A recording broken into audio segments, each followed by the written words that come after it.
Après avoir expliqué ce que c'est qu'un positionnement et que ce dernier doit répondre à un ensemble de critères, à savoir les caractéristiques objectives du produit, catégorie de consommateur, valeur psychologique ou symbolique, le produit doit être également, ou la marque doit être également attractif, distinctif, crédible et durable. À l'instant, nous allons aborder le deuxième point de la stratégie de communication et qui s'intitule les objectifs de la communication commerciale. Les objectifs de la communication commerciale se présentent comme suit. On parle dans un premier temps du stade cognitif, de l'objectif cognitif. C'est le fait que la marque veut se faire connaître, veut avoir une certaine notoriété auprès des consommateurs prospects.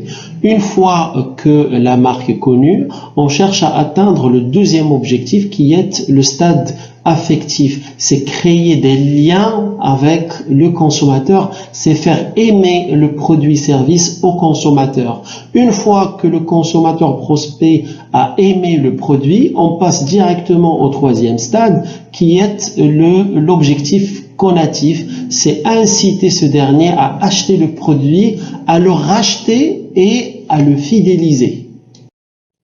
En effet, les objectifs cognitifs ont pour finalité d'instaurer ou d'améliorer la notoriété du produit marque. Ils ont également pour objectif de faire connaître le produit et d'accroître la connaissance de ce dernier. Quant aux objectifs affectifs, il s'agit de construire une image favorable, une attitude favorable à l'égard du produit ou de la marque. L'image de marque, c'est l'ensemble des représentations mentales et associations attachées par un individu à un produit. Quant aux objectifs conatifs, la communication publicitaire doit à terme affecter le comportement des consommateurs et doit susciter chez eux cette conviction d'achat, cette intention d'achat. Une fois convaincus par l'achat, ils doivent aller chercher et acheter le produit. Mais l'entreprise doit agir également sur leur comportement afin de les inciter à racheter le produit et donc à fidéliser ses consommateurs. Je vous propose dans cette slide le modèle de Lavage and Steiner, un modèle qui résume les trois objectifs de la communication commerciale. Comme vous pouvez le constater, vous avez dans un premier temps le niveau cognitif dans lequel les entreprises cherchent à se faire connaître auprès des consommateurs produits. C'est-à-dire que cette dernière, elle va jouer sur le degré de notoriété, le degré de connaissance auprès des consommateurs prospects. Une fois que le produit est connu par le consommateur, on passe au deuxième objectif, c'est d'inciter le consommateur à évaluer le produit et à le préférer par rapport à d'autres produits que l'on va trouver dans le marché. Ce stade-là, c'est le stade affectif, c'est faire aimer le produit, bien entendu, au consommateur. Une fois le produit évalué et aimé par ce dernier, on passe au dernier stade où l'on va jouer sur le comportement, sur le faire agir. Et on va inciter le consommateur à acheter le produit et à prendre cette décision d'achat. Et pourquoi pas l'inciter à le racheter par la suite afin de le fidéliser. Nous aborderons à l'instant le troisième point de la stratégie de communication et qui est en relation avec les cibles de la communication commerciale. Par comportement du consommateur, on entend l'ensemble des comportements se rapportant à l'acquisition de biens et de services. Une bonne segmentation du marché permet à l'entreprise d'atteindre la cible principale et surtout le cœur de cible qui est l'objet même de la campagne publicitaire. La classe sociale se mesure à l'aide de trois critères: la catégorie socio-professionnelle, le revenu et le niveau d'instruction. Ainsi, en France, sont élaborées les quatre catégories A, B, C et D que nous avons évoquées tout à l'heure.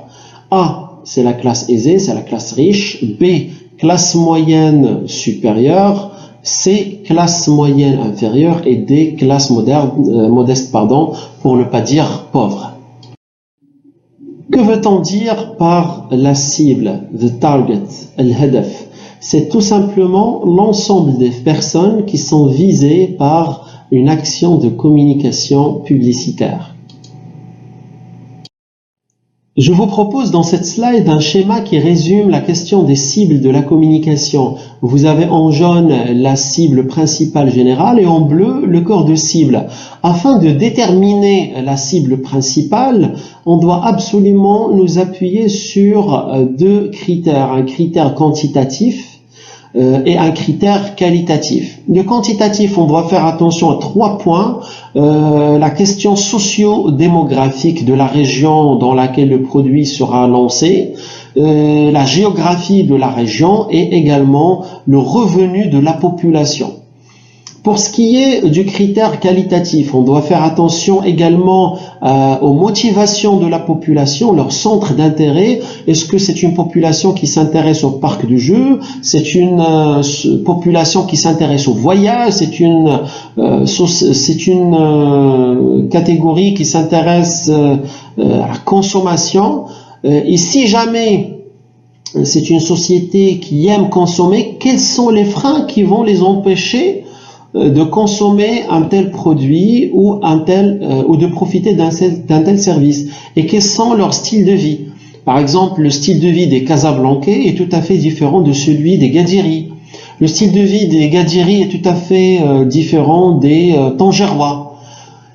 Une fois que vous aurez déterminé les critères quantitatifs, qualitatifs de la cible principale, on est amené à comprendre le cœur de cible qui est la cible principale visée par toute action publicitaire. Il faut voir le pouvoir d'achat de ce cœur de cible. Un exemple très simple. Vous faites la publicité de Danap. C'est bien. Vous avez un vieil homme de 60 ans, il a le droit de l'acheter. Tant mieux pour vous en tant qu'entreprise. Mais le cœur de cible que vous visez par votre action publicitaire, ce sont les enfants et les adolescents. Mais un enfant de 2 ans, 3 ans, 4 ans, est-ce qu'il a un pouvoir d'achat? Est-ce qu'il a les moyens d'acheter votre produit? Il a besoin, bien entendu, de ses parents. Et ses parents, on va les classer au niveau de la cible principale et générale. C'est-à-dire que ce cœur de cible, qui est l'enfant de 3 ans, 4 ans, il a besoin de ses parents pour lui acheter le produit. Ce cœur de cible est-il facilement influençable? Et pour l'influencer, qu'est-ce qu'il consomme comme médias? Est-ce qu'il regarde les réseaux sociaux numériques? Est-ce qu'il regarde la télévision, la presse, etc. À l'instant, je vais travailler avec vous un exemple concret afin de déterminer la cible principale de Danap. D'un point de vue quantitatif, votre produit Danap, il est destiné au grand public. Imaginons, vous faites votre action publicitaire de Danap, il y a des femmes, il y a des vieilles personnes, des adolescents, des enfants qui veulent acheter le produit. Tant mieux pour vous. Mais dans votre fort intérieur, vous savez que le produit, il est destiné aux enfants et aux adolescents. Mais il n'y a aucun souci à ce que le grand public le consomme également. L'objectif final, c'est de vendre le produit et d'augmenter son chiffre d'affaires. Un autre exemple, imaginons vous faites une action publicitaire concernant la Dacia Logan et qu'il y a un milliardaire qui veut acheter un tel produit. Tant mieux pour vous, il n'y a aucun souci. C'est-à-dire que votre action publicitaire, elle est destinée à monsieur tout le monde, mais dans votre fort intérieur, vous savez qu'elle est destinée à un cœur de cible. Concernant Danap toujours, votre action publicitaire va viser également la présence des enfants au foyer. Et ce sont ces enfants-là qui vont pousser leurs parents à leur acheter leurs produits. C'est un produit qui est destiné à une catégorie socio-professionnelle A, B et C. D'un point de vue qualitatif maintenant, c'est-à-dire les personnes qui vont acheter Danap, pourquoi ils vont l'acheter? Ceci va dépendre de leur style de vie, de leur mode de vie. Des consommateurs qui jugent Danap comme une façon intelligente, sympathique et moderne de consommer en tout lieu, à tout moment, un produit qui redonne du dynamisme et du peps. Et qui sont les personnes qui cherchent du dynamisme et du peps? Ce sont tout simplement les enfants, les adolescents qui vont consommer ce produit lors de la récréation parce qu'ils n'ont pas pris leur petit déjeuner. Et c'est également un produit qui fait plaisir aux enfants et aux adolescents qui trouvent boire au goulot comme étant une façon intéressante et attirante. On arrive maintenant au cœur de cible de Danap, c'est tout simplement les jeunes de 15 à 24 ans.